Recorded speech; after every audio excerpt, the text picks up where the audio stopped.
Alhamdulillah, Alhamdulillahi Rabbil Alameen. Nahmaduhu wa nasta'inuhu wa nu'minu bihi wa natawakkalu alayhi.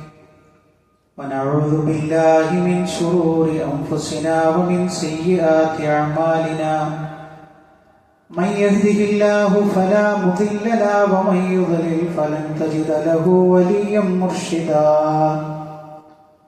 اللهم صل على محمد وعلى آل محمد كما صليت على إبراهيم وعلى آل إبراهيم إنك حميد مجيد. اللهم بارك على محمد وعلى آل محمد كما باركت على إبراهيم وعلى آل إبراهيم إنك حميد مجيد. أما بعد فإن خير الحديث كتاب الله وخير الهدي هدي محمد صلى الله عليه وسلم وشر الأمور محدثاتها وكل محدثة بدعة وكل بدعة ضلالة وكل ضلالة في النار. يا أيها الذين آمنوا اتقوا الله حق تقاته ولا تموتن إلا وأنتم مسلمون. സ്നേഹമുള്ള സത്യവിശ്വാസികളെ വിശ്വാസിനികളെ ലോകരക്ഷിതാവും പ്രപഞ്ചങ്ങളുടെ പരിപാലകനുമായ അല്ലാഹുവിന്റെ ആജ്ഞകളും നിർദ്ദേശങ്ങളും ജീവിതത്തിന്റെ എല്ലാ മേഖലകളിലും പാലിക്കണമെന്ന് ഉണർത്തുകയാണ്, വസീയത്ത് ചെയ്യുകയാണ്. റഹ്മാനായ റബ്ബ് നമ്മുടെ കൂടിച്ചേരൽ ഉഖറവിയായ ലോകത്ത് നന്മകൾ ലഭിക്കുന്ന അണലുകളിൽ ഉൾപ്പെടുത്തി അനുഗ്രഹിക്കുമാറാകട്ടെ. പ്രിയപ്പെട്ട സത്യവിശ്വാസികളെ, ഓരോ വെള്ളിയാഴ്ചകളിലും മിമ്പറിൽ നിന്ന് ഇമാമ പറയാറുണ്ട്, സത്യവിശ്വാസികളെ, നിങ്ങൾ അള്ളാഹുവിനെ സൂക്ഷിക്കേണ്ട മുറപ്രകാരം നിങ്ങൾ സൂക്ഷിക്കണം. മുസ്ലിം ആയിക്കൊണ്ടല്ലാതെ നിങ്ങൾ മരണപ്പെടാൻ പാടില്ല. അപ്പൊ നമ്മളെ സംബന്ധിച്ചിടത്തോളം ഇത് കേട്ട് തഴമ്പിച്ചിട്ടുള്ള, അല്ലെങ്കിൽ അതെങ്ങനെ നമ്മളൊരു ഓളത്തിൽ അങ്ങനെ പോകുന്നു എന്നതിൽ കവിഞ്ഞ് നമ്മുടെ മനസ്സിലേക്ക് തീർച്ചയായും പതിയേണ്ടുന്ന ഒരായത്താണ്. അപ്പൊ അതിൽ പറഞ്ഞിട്ടുള്ള ഏറ്റവും കാതലായ വശം എന്താണ്? വിശ്വാസികളെ, നിങ്ങൾ സൂക്ഷ്മത പുലർത്തണം. അപ്പൊ ജീവിതത്തിൽ നമ്മൾ എല്ലാ രംഗത്തും കാത്തു സൂക്ഷിക്കേണ്ടുന്ന ഒരു ഗുണമാണ് അള്ളാഹുവിനെ സൂക്ഷിക്കുക എന്ന് പറയുന്നത്. ഒരു ഹദീസ് കൂടി പറഞ്ഞാൽ അത് വളരെ വ്യക്തമായി നമുക്ക് മനസ്സിലാകും. അള്ളാഹുവിന്റെ റസൂൽ സല്ലല്ലാഹു അലൈഹി വസല്ലം പറയാൻ എന്താ പറഞ്ഞത്? നിങ്ങൾ എന്ത് ചെയ്യണം? ഇത്തഖുന്നാർ, നരകമാണല്ലോ നമ്മുടെ ജീവിതത്തിൽ ഭയപ്പെടേണ്ടുന്ന ഒരു സംഗതി. അതിനെ നിങ്ങൾ സൂക്ഷിക്കണം. എങ്ങനെ? വലവും ബിശക്കി തമ്ര, ഒരു കാരക്കയുടെ ചീട് കൊണ്ടെങ്കിലും ആ നരകത്തിൽ നിന്ന് നിങ്ങൾ മറയായി പിടിക്കണം. അതേ നിങ്ങളിൽ കൊടുക്കാനുള്ളൂ. അത് കൊടുത്തിട്ടെങ്കിലും നിങ്ങൾ നരകത്തെ തൊട്ട് നിങ്ങൾ സൂക്ഷിക്കണം എന്ന് പറയുമ്പോൾ വളരെ വ്യക്തമാണ് കാര്യം. അള്ളാഹുവിന് ഇഷ്ടമില്ലാത്തതിൽ നിന്ന് നമ്മൾ രക്ഷപ്പെടുന്നത് ഒരു കാരക്ക കൊണ്ടാണ്, അല്ലെങ്കിൽ ഒരു കാരക്കയുടെ കഷ്ണം കൊണ്ടാണെങ്കിൽ പോലും നിങ്ങൾ എന്ത് ചെയ്യണം? അതിൽ നിങ്ങൾ ശ്രദ്ധ പതിപ്പിക്കണം എന്നുള്ളതാണ്. മഹാനായ അബൂ ഹുറൈറ റളിയല്ലാഹു അൻഹുവിനോട് ചോദിക്കുന്നുണ്ട്, എന്താണ് അബൂ ഹുറൈറ ഈ തഖ്വ എന്ന് പറഞ്ഞാൽ? മഹാനവറുകൾ കൊടുക്കുന്ന വളരെ മനസ്സിൽ തറക്കുന്ന ഒരു പ്രതികരണമുണ്ട്, ഒരു ഉത്തരമുണ്ട്. കല്ലും മുള്ളും നിറഞ്ഞ ഒരു വഴിയിലൂടെ നടക്കുന്ന ഒരാള്, അയാള് എങ്ങനെ അപകടം സംഭവിക്കാതെ അയാള് സൂക്ഷിച്ചാണ് നടക്കുക? ഇതുപോലെയാണ് ഫിത്ന നിറഞ്ഞ ദുനിയാവിൽ ഒരു ആപത്തിൽ പെടാതെ. ആപത്ത് എന്ന് പറഞ്ഞാൽ വിശ്വാസിയെ സംബന്ധിച്ചിടത്തോളം അള്ളാഹുവിനോടുള്ള ഒരു ധിക്കാരവും ചെയ്യാതെ, അവനെ സദാസമയം ഓർത്തുകൊണ്ട് കുഫറിലേക്ക് എത്തിപ്പെടുന്ന എല്ലാ വഴികളിൽ നിന്നും മാറി നിന്നുകൊണ്ട്, ധിക്കാരത്തിന്റെ എല്ലാ പാതയിൽ നിന്നും മാറി നിന്നുകൊണ്ട് സഞ്ചരിക്കുക എന്നുള്ളതാണ് തഖ്വ കൊണ്ട് ഉദ്ദേശം എന്ന് പറയുമ്പോൾ, പ്രിയപ്പെട്ടവരെ, ഈ ദുനിയാവിലും ആഖിറത്തിലും ഒരുപാട് സൗഭാഗ്യങ്ങൾ തഖ്വയുമായി നമുക്ക് ജീവിതത്തിലേക്ക് അനുഭവിക്കാനുണ്ട്. നമ്മൾ എപ്പോഴെങ്കിലും അതിനെക്കുറിച്ച് ആലോചിച്ചിട്ടുണ്ടോ? നിർബന്ധമായും ഇമാമ് വെള്ളിയാഴ്ച പറയുന്നുണ്ടല്ലോ, മുഅ്മിനീങ്ങളൊക്കെ ഒരുമിച്ച് കൂടുമ്പോൾ, മുഅ്മിനീങ്ങളെ, നിങ്ങൾ തഖ്വയോടുകൂടി ജീവിക്കണം എന്ന് പറഞ്ഞാൽ എന്താണ്? സൗഭാഗ്യത്തിന്റെ വാതിലിലേക്ക് നിങ്ങൾ വരണം എന്നാണ് ഇമാം ഓർമ്മപ്പെടുത്തുന്നത്. എന്താണ് തഖ്വ കൊണ്ടുണ്ടാകുന്ന സൗഭാഗ്യങ്ങൾ? അതിൽ ഒന്നാമത്തെ ഒരു കാര്യം എന്ന് പറയുന്നത് നമ്മൾ മനസ്സിലാക്കുന്ന ഒരു കാര്യം, അല്ലാഹു സുബ്ഹാനഹു തആല പറഞ്ഞു, വമൻ യത്തഖില്ലാഹ യജ്അൽ ലഹു മഖ്റജ. അല്ലാഹുവിനെ ഭയപ്പെട്ട് ജീവിച്ചാൽ എല്ലാ പ്രയാസങ്ങളിൽ നിന്നും അല്ലാഹു ഒരു തുറവി നൽകും. അതേപോലെ തന്നെ അവൻ വിചാരിക്കാത്ത രൂപത്തിൽ അല്ലാഹുവിന് റിസ്ക് നൽകും. അങ്ങനെ പറഞ്ഞാൽ എന്താണ്? നമ്മളെ സംബന്ധിച്ചിടത്തോളം അല്ലാഹു സുബ്ഹാനഹു തആല നമുക്ക് വാഗ്ദാനം ചെയ്യുന്ന കാര്യം എന്താണ്? നിന്റെ ജീവിതത്തിലുള്ള സാമ്പത്തിക ബുദ്ധിമുട്ട് നമ്മളെ കൊണ്ട് തീർക്കാൻ കഴിയും. നമ്മൾ സമ്പന്നനാവണം എന്ന് വിചാരിച്ചാൽ നമുക്ക് സമ്പന്നനാവാൻ കഴിയും.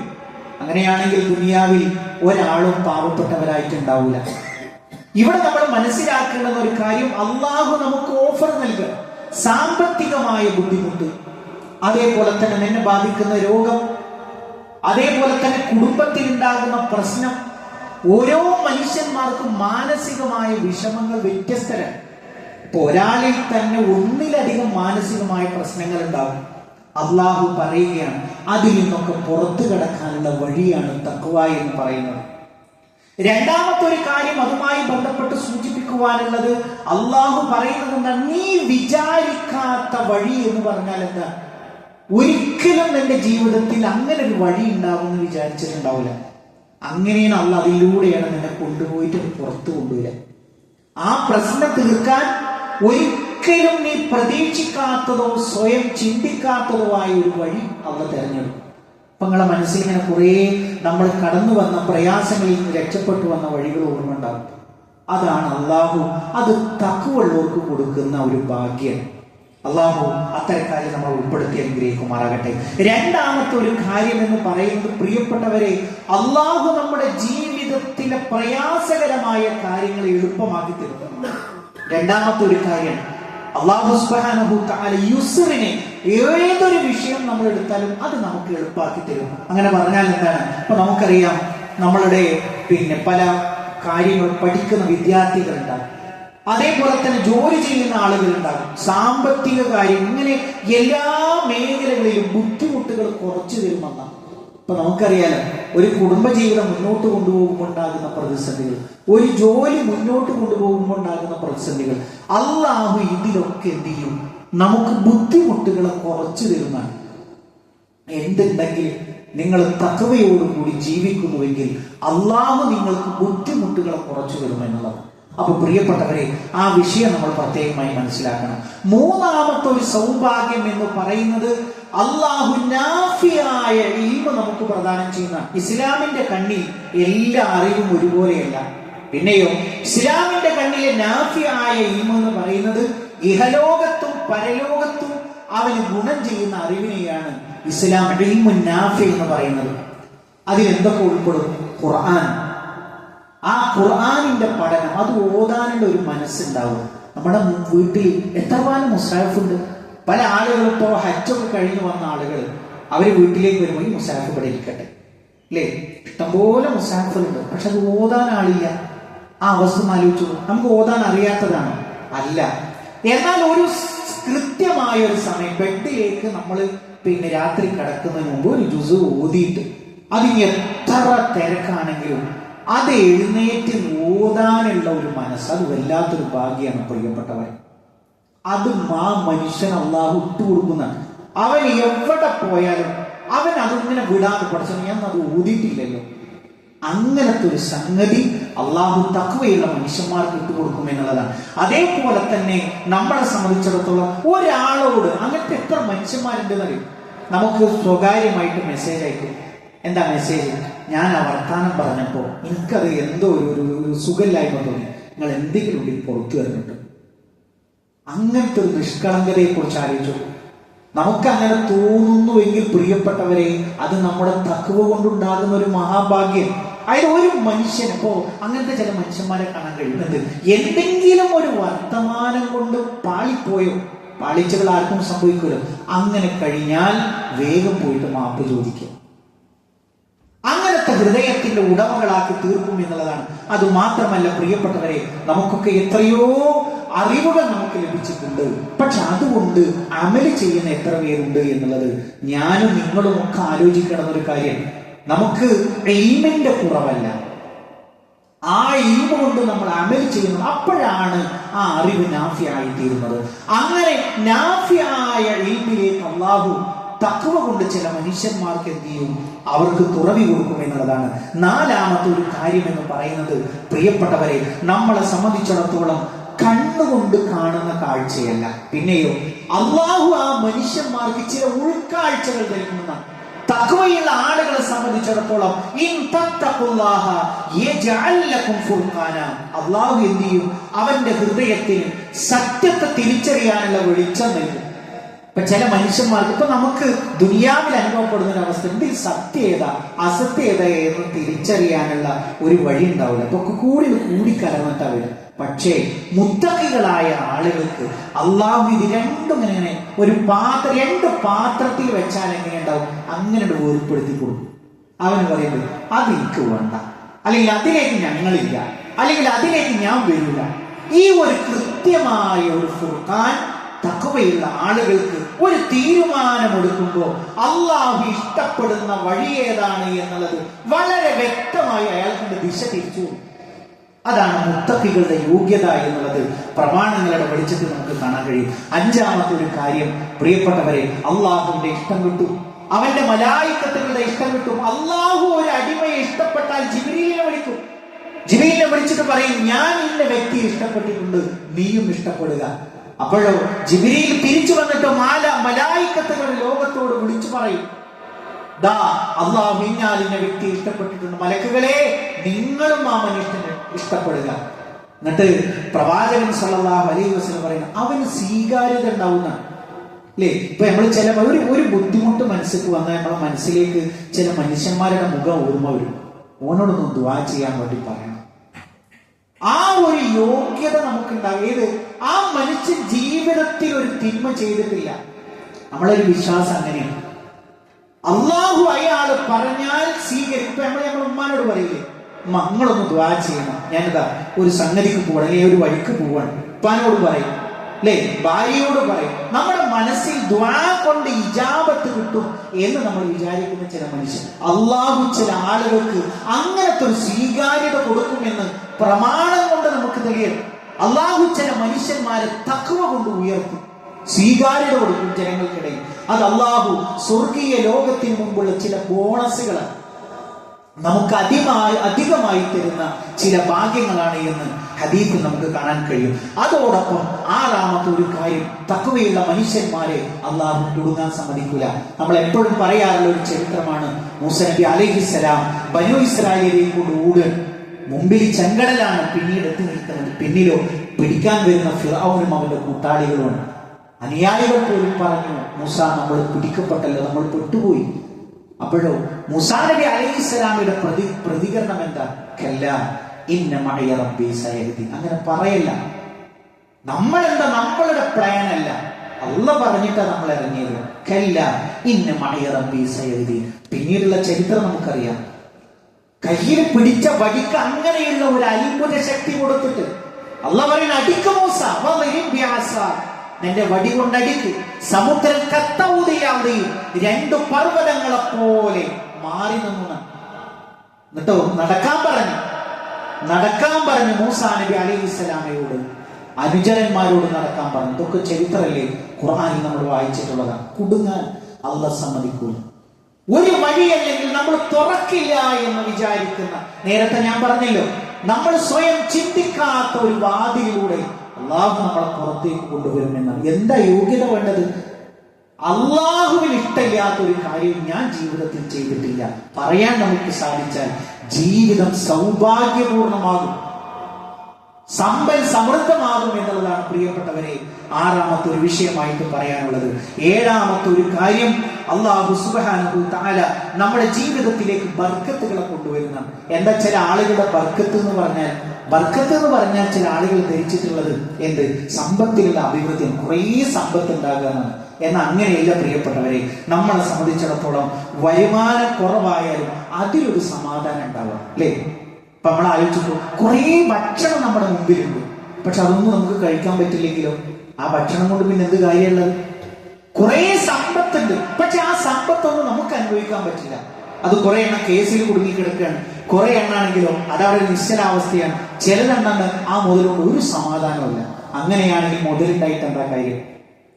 ബർക്കത്ത് എന്ന് പറഞ്ഞാൽ വരുമാനം കുറഞ്ഞാലും അതിലൊരു മനസ്സമാധാനവും മതിപ്പുണ്ടാവുക. പിന്നെയോ നമുക്ക് കുറഞ്ഞ സമയം കിട്ടുന്നത്, ബാക്കിയൊക്കെ നമ്മൾ നമ്മുടെ തൊഴിലുമായിട്ട്, പക്ഷെ ഉള്ള സമയത്ത് കുറെ ഇബാദത്തുകൾ ചെയ്യാൻ സമയം കിട്ടുക. ആ ഇബാദത്തിന് വേണ്ടി ദിക്ർ ചെല്ലാൻ കുറഞ്ഞ സമയമുള്ളൂ. ആ ഒരു 10 മിനിറ്റ് ജമാഅത്തിന് കിട്ടിയ, ജോലിക്കടയിൽ വന്നത് അങ്ങനെ വന്നു, ആ 2 സുന്നത്ത് നിസ്കരിക്കാൻ കിട്ടി, ദിക്ർ ചൊല്ലാൻ കിട്ടി, അൽഹംദുലില്ലാഹ്. അതാണ് സമയത്തിലെ ബർക്കത്ത് എന്ന് പറയുന്നത്. അതോടൊപ്പം പ്രിയപ്പെട്ടവരെ, നമ്മളെ സംബന്ധിച്ചിടത്തോളം കുടുംബത്തിൽ അല്ലെ ഒരു മോൻ ഒരു ആലിമാണ്, അതേപോലെ തന്നെ എല്ലാവരും പള്ളിയും അതേപോലെ ദീനുമായി, അങ്ങനത്തെ ഒരു കുടുംബത്തിന്റെ നാഥനാവുമ്പോൾ ഉണ്ടാകുന്ന സുഖവും മക്കൾ മൂലമുണ്ടാകുന്ന അപമാനങ്ങൾ ഞാൻ പറയേണ്ടല്ലോ പ്രിയപ്പെട്ടവരെ. അങ്ങനത്തെ ഒരു സാഹചര്യം ആലോചിച്ചു നോക്കും. അപ്പൊ നമ്മുടെ കുടുംബത്തിൽ ബർക്കത്ത് എന്ന് പറഞ്ഞാൽ സമാധാനത്തോടുകൂടി കയറി ചെല്ലുമ്പോൾ തന്നെ ഇമ്പമുണ്ടാകുന്ന ഒരു സാഹചര്യം ഉണ്ടാവുക. അതേപോലെ തന്നെ നമുക്ക് ആരോഗ്യം അല്ലെ, ആരോഗ്യം സമ്പത്ത് കുറെ ഉണ്ട്, പക്ഷേ എല്ലാ സമയത്തും അവിടെ വേദന ഇവിടെ അങ്ങനെ തന്നെ ചില മനുഷ്യന്മാരെ കാണാൻ കഴിയില്ല.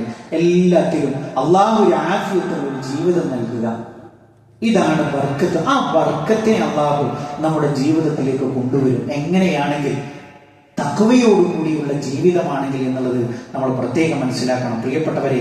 ഇങ്ങനെ ഒരുപാട് കാര്യങ്ങൾ നമുക്ക് ഇതുമായി ബന്ധപ്പെട്ട് സൂചിപ്പിക്കാൻ കഴിയും.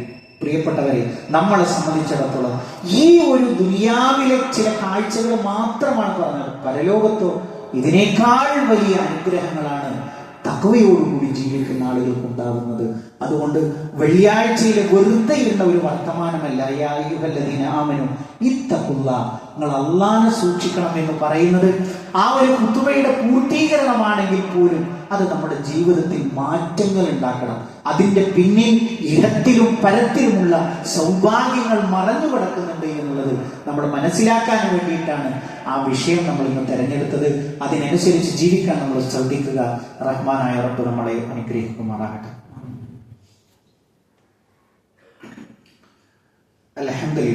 അൽഹംദുലില്ലാഹി റബ്ബിൽ ആലമീൻ വസ്സലാത്തു വസ്സലാമു അലാ റസൂലിൽ അമീൻ വഅലാ ആലിഹി വസഹ്ബിഹി അജ്മഈൻ. അമ്മാ ബഅദ്. പ്രിയപ്പെട്ട സത്യവിശ്വാസികളെ, വിശ്വാസിനികളെ, ഒരിക്കൽ കൂടി അള്ളാഹുവിന്റെ ആജ്ഞാ നിർദ്ദേശങ്ങൾ ജീവിതത്തിന്റെ എല്ലാ മേഖലകളിലും പാലിക്കണമെന്ന് ഉണർത്തുകയാണ്, ഓർമ്മപ്പെടുത്തുകയാണ്. പ്രിയപ്പെട്ടവരെ, നിസ്കാര ശേഷം പ്രവാചകൻ സ്വല്ലല്ലാഹു അലൈഹി വസല്ലമ ദായിമാക്കിയിട്ടുള്ള നമുക്കെല്ലാം സുപരിചിതമായ ചില പ്രാർത്ഥനകളാണ് പറയുന്നത്. പ്രവാചകൻ സ്വല്ലല്ലാഹു അലൈഹി വസല്ലമ സുബഹിനും മഗ്‌രിബിനും ശേഷം 10 തവണ ലാ ഇലാഹ ഇല്ലല്ലാഹു വഹ്ദഹു ലാ ശരീക ലഹു ലഹുൽ മുൽക്കു വലഹുൽ ഹംദു യുഹ്യീ വയുമീതു വഹുവ അലാ കുല്ലി ഷൈഇൻ ഖദീർ ഇങ്ങനെ പ്രാർത്ഥിക്കാറുണ്ടായിരുന്നു എന്നുള്ളതാണ്. അതിന്റെ മാന നമുക്കറിയാം. ലാ ഇലാഹ ഇല്ലല്ലാഹ്, അല്ലാഹു അല്ലാതെ ആരാധന ഇലാഹായി മറ്റാരുമില്ല. വഹ്ദഹു, അവൻ ഏകനാണ്. ലാ ശരീക ലഹു, അവന് ശരീക്കന്മാരില്ല, പങ്കാളികളില്ല. ലഹുൽ മുൽക്കു വലഹുൽ ഹംദു, അവനാണ് മുൽക്ക്, ആധിപത്യം, അവനാണ് ഹംദ്. യുഹ്യീ വയുമീതു, അവൻ ജീവിപ്പിക്കുകയും മരിപ്പിക്കുകയും ചെയ്യുന്നു. വഹുവ അലാ കുല്ലി ഷൈഇൻ ഖദീർ, അവൻ എല്ലാ കാര്യത്തിനും കഴിവുള്ളവനാണ്. നിസ്കാര ശേഷം പ്രവാചകൻ സ്വല്ലല്ലാഹു അലൈഹി വസല്ലം ചൊല്ലാറുള്ള മറ്റൊരു പ്രാർത്ഥനയാണ് ലാ ഇലാഹ ഇല്ലല്ലാഹ് വഹ്ദഹു ലാ ശരീക ലഹു ലഹുൽ മുൽക്കു വലഹുൽ ഹംദു വഹുവ അലാ കുല്ലി ഷൈഇൻ ഖദീർ അല്ലാഹുമ്മ ലാ മാനിഅ ലിമാ അഅ്തൈത വലാ മുഅ്തിയ ലിമാ മനഅത വലാ യൻഫഉ ദൽ ജദ്ദി മിൻകൽ ജദ്ദ്. നമുക്ക് എല്ലാവർക്കും അറിയാം, അല്ലാഹുവേ, നീ നൽകിയതിനെ തടയാനോ നീ തടഞ്ഞതിനെ നൽകുവാനോ ആരുമില്ല എന്ന് പറയുന്ന പ്രവാചകൻ സ്വല്ലല്ലാഹു അലൈഹി വസല്ലം പഠിപ്പിച്ച ഒരു പ്രാർത്ഥന. അതേപോലെ തന്നെ മഹാനായ ജുവൈരിയ റളിയല്ലാഹു മഹദി ഉമ്മുൽ മുഅ്മിനീൻ ജുവൈരിയ റളിയല്ലാഹു അൻഹ ഒരിക്കലും ഇങ്ങനെ പ്രവാചകൻ സ്വല്ലല്ലാഹു അലൈഹി വസല്ലം നിസ്കാര ശേഷം സുബഹിന് ശേഷം പുറത്തുപോയി. അങ്ങനെ പുറത്തുപോയി ഒരു ളുഹയുടെ അടുത്ത്, അതായത് ഒരു ഉച്ചയുടെ അടുത്ത സമയത്ത് കയറി വന്നപ്പോൾ മഹദി അവിടെ തന്നെ ഇരുന്ന് ദിക്ർ ചൊല്ലുകയാണ്. അപ്പൊ മഹദിയോട് പറയുകയാണ്, എന്താ പറയുന്നറിയോ? സുബ്ഹാനല്ലാഹി വബിഹംദിഹി അദദ ഖൽഖിഹി വരിളാ നഫ്സിഹി വസിനത അർശിഹി വമിദാദ കലിമാതിഹി. ഈ ഒരു പ്രാർത്ഥന 3 തവണ നീ ചൊല്ലിയാൽ ഇതുവരെ നീ ചൊല്ലിയ ദിക്റുകൾക്കൊക്കെ സമാനമാണ് എന്ന് മഹദിയോട് പഠിപ്പിച്ചു കൊടുക്കണം. എന്താണ്? സുബ്ഹാനല്ലാഹ് വബിഹംദിഹി അദദ ഖൽഖിഹി, സുബ്ഹാനല്ലാഹ് വബിഹംദിഹി, എന്റെ ഹംദിനെ വാഴ്ത്തുന്നു, നീ എത്ര പരിശുദ്ധനാണ്. അത് എത്ര എണ്ണം നിന്റെ സൃഷ്ടികളുടെ എണ്ണത്തോളം. സുബ്ഹാനല്ലാഹ്, അള്ളാഹുവിന്റെ സൃഷ്ടികളുടെ എണ്ണം എത്രയാണ് നമുക്കറിയില്ല, അത്ര എണ്ണം. നീ ഇഷ്ടപ്പെടുവോളം, വസിനത അർശിഹി, നിന്റെ അർശിന്റെ കനത്തോളം. അർശിന് എത്ര കനമുണ്ട് നമുക്കറിയില്ല. വമിദാദ കലിമാതിഹി, നിന്റെ കലിമാത്തുകളുടെ എണ്ണം അല്ലെ, ആ എണ്ണത്തെ കുറിച്ച് പറയുന്നുണ്ട്. അള്ളാഹിന്റെ കലിമത്തുകൾ എത്രയാണ്? ഭൂമിയിലെ മരങ്ങൾ മുഴുവൻ പേനയായിരുന്നാൽ, സമുദ്രം മുഴുവൻ മഷിയായെങ്കിലും അള്ളാഹുവിന്റെ കലിമത്തിനെ എണ്ണി തീർക്കാൻ കഴിയില്ല, അല്ലെങ്കിൽ എഴുതി തീർക്കാൻ കഴിയില്ല എന്ന് നമുക്ക് കാണാൻ കഴിയും. അപ്പൊ അത്രയും എണ്ണം നിന്നെ വാഴ്ത്തുന്നു എന്ന് പറയുന്ന പ്രാർത്ഥന 3 തവണ നീ ചൊല്ലിയാൽ ഇതുവരെ ചൊല്ലിയ ദിക്റിനേക്കാൾ അത് മികച്ചു നിൽക്കുന്നു എന്ന് പറയുന്ന ഒരു പ്രാർത്ഥന നമുക്ക് കാണാൻ കഴിയും. അപ്പൊ രാവിലെ സുബ്ഹിന് നമുക്ക് ചൊല്ലാൻ പറ്റിയ ഒരു പ്രാർത്ഥനയാണ്. അതോടൊപ്പം പ്രിയപ്പെട്ടവരെ, എല്ലാ നിസ്കാര ശേഷവും ആയത്തിൽ കുറിച്ച് ചൊല്ലുക എന്ന് പറയുന്നത് അല്ലെ, ആയത്തിൽ കുറിച്ച്, അതായത് സൂറ ബഖറയിലെ 255 ഒറ്റ ആയത്താണ്, നമുക്ക് എല്ലാവർക്കും ഹൃദിസ്ഥമായതാണ്. അത് എല്ലാ നിസ്കാര ശേഷവും നമ്മൾ പാരായണം ചെയ്താൽ മരണം മാത്രമാണ് നമ്മുടെ മുമ്പിൽ തടസ്സമുള്ളത് സ്വർഗത്തിലേക്ക് പ്രവേശിക്കാൻ. അപ്പൊ നമ്മളത് കൃത്യമായിട്ട് നമ്മൾ ചൊല്ലാൻ നമ്മൾ ശ്രദ്ധിക്കണം എന്നുള്ളതാണ് സൂചിപ്പിക്കാനുള്ളത്. പ്രിയപ്പെട്ടവരെ, നമ്മളെ സംബന്ധിച്ചിടത്തോളം ഇത്തരത്തിലുള്ള ഒരുപാട് അറിവുകൾ നമ്മുടെ ഒഴിവ് വേളകളെ അല്ലെങ്കിൽ ഒഴിവ് സമയങ്ങളെ ഉപയോഗപ്പെടുത്താൻ, അത് ഇഹത്തിലും പരത്തിലും ഉപകരിക്കുന്നതാക്കാൻ നമുക്ക് സാധിക്കും എന്നുള്ളത് കൊണ്ടാണ് ഇത്തരത്തിലുള്ള ദിക്റുകളെ നമ്മൾ പരിചയപ്പെടുത്തുന്നത്. അങ്ങനെയുള്ള കാര്യങ്ങൾ നമ്മൾ പഠിച്ച് മനസ്സിലാക്കി മുന്നേറാൻ നമ്മൾ ശ്രദ്ധിക്കുക. റഹ്മാനായ റബ്ബ് ഈ ലോകത്ത് വിജയം വരിക്കുന്ന മുഅ്മിനീങ്ങളിൽ മുത്തഖീങ്ങളിൽ നമ്മളെ എല്ലാവരെയും ഉൾപ്പെടുത്തി അനുഗ്രഹിക്കുമാറാകട്ടെ. ഇതേപോലെ അവന്റെ ജന്നാത്തുൽ ഫിർദൗസിൽ ഒരുമിച്ചിരിക്കാനുള്ള ഭാഗ്യം നൽകി അള്ളാഹു നമ്മളെ എല്ലാവരെയും അനുഗ്രഹിക്കുമാറാകട്ടെ. അള്ളാഹുവേ, രോഗങ്ങളെ കൊണ്ട്, മാറാവേദനകളെ കൊണ്ട് കഷ്ടപ്പെടുന്ന ഒട്ടനവധി ആളുകൾ ഞങ്ങൾക്കിടയിലുണ്ട്. അവർ ഞങ്ങളുടെ മാതാപിതാക്കളാണ്, ജ്യേഷ്ഠ അനുജന്മാരാണ്, ഭാര്യ ഭർത്താക്കന്മാരാണ്. അള്ളാഹുവേ, എല്ലാവർക്കും മാനസികവും ശാരീരികവുമായ ശിഫ നീ പ്രദാനം ചെയ്യണമേ റഹ്മാനെ. അള്ളാഹുവേ, ഞങ്ങളുടെ കുടുംബ ജീവിതത്തിൽ സന്തോഷത്തെ നീ പ്രദാനം ചെയ്യണമേ റഹ്മാനെ. അള്ളാഹുവേ, സ്വാലിഹായ മക്കളെ ഞങ്ങൾക്ക് നീ പ്രദാനം ചെയ്യണമേ റഹ്മാനെ. അള്ളാഹുവേ, ഞങ്ങളുടെ ഇണകളിൽ കൺകുളിർമയെ നീ പ്രദാനം ചെയ്യണമേ റഹ്മാനെ. അള്ളാഹുവേ, ഞങ്ങളുടെ മാതാപിതാക്കൾക്ക് നീ പുറത്തു കൊടുക്കണമേ റഹ്മാനെ. اللهم اغفر للمؤمنين والمؤمنات والمسلمين والمسلمات الأحياء منهم والأموات إنك مجيب الدعوات يا قاضي الحاجات. اللهم أجرنا من النار، اللهم أجرنا من النار. اللهم ربنا تقبل منا إنك أنت السميع العليم وتب علينا إنك أنت التواب الرحيم. آمين آمين برحمتك يا أرحم الراحمين. اللهم صل على